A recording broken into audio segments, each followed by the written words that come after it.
whole milk, dried milk, condensed milk, evaporated milk, buttermilk, yogurt and other ingredients are commonly used in baking and in some desserts.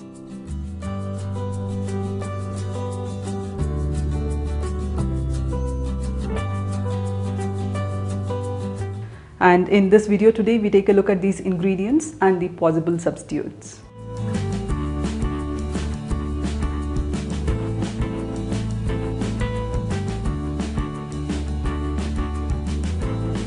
Whole milk refers to milk with a fat percentage of at least 3.5%, and I use milk from a Tetra Pak or milk from the local dairy when recipes call for whole milk.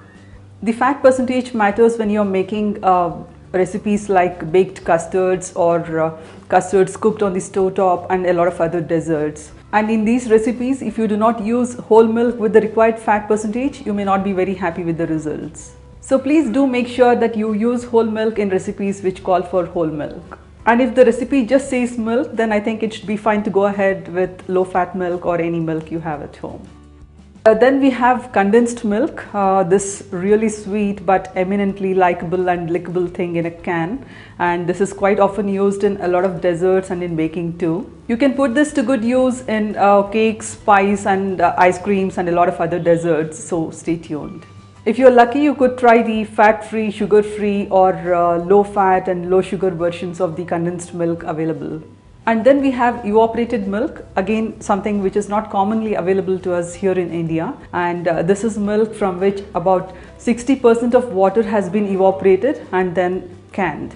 This doesn't have a sugar in it unlike condensed milk, and it's not as thick as condensed milk. So it can also be used in savory dishes, and evaporated milk can be reconstituted to make regular milk. And then again full fat, skim and fat-free versions in this too, do try it out.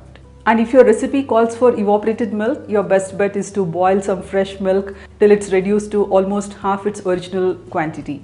You could also try mixing milk powder with some water or milk to make evaporated milk, but I'm sure it's not going to be tasting as good as fresh milk which has been reduced.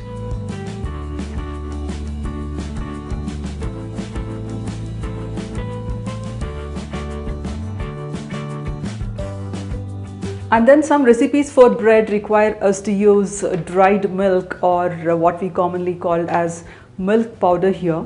And I like to use this locally available brand. You could also try out other brands of milk powder. This adds flavor and richness to the bread and also gives some color to the bread.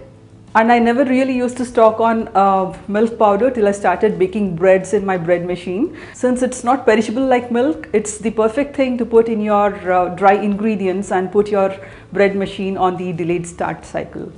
And do check out this Baker's Special dried milk if it is available to you. Then there is this thing called as half and half, which is typically half milk and half low-fat cream. So you could just take half a cup of low-fat milk and mix it with half a cup of low-fat cream and just whisk it together to make 1 cup of half and a half. And of course, yogurt is something we are really familiar with and we use it every single day. Again, use full-fat yogurt where specified because it really makes a difference to the end product. And in recipes which call for sour cream, you could use full-fat thick yogurt in place of the sour cream. But of course, it's not a great idea to use full-fat yogurt in place of sour cream in recipes like puff pastry where the fat percentage really makes a lot of difference. And then there is buttermilk. And in recipes which call for buttermilk, I like to use 2 parts yogurt and 1 part water or milk to make 1 glass of buttermilk. And then you could also make buttermilk by adding vinegar to milk at room temperature and let it stand undisturbed for about 10 minutes, and then you have your buttermilk ready.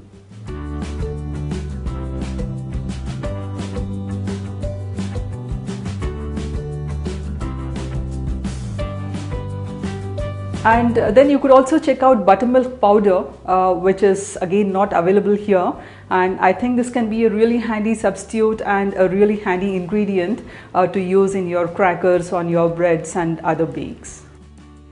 Watch more videos on baking ingredients and the common substitutes we use here in India in this playlist here. Lots more recipes and lots more tips coming up on Cakes and More. Please subscribe, please stay tuned. And you could also follow me on Facebook to get regular updates on my new videos.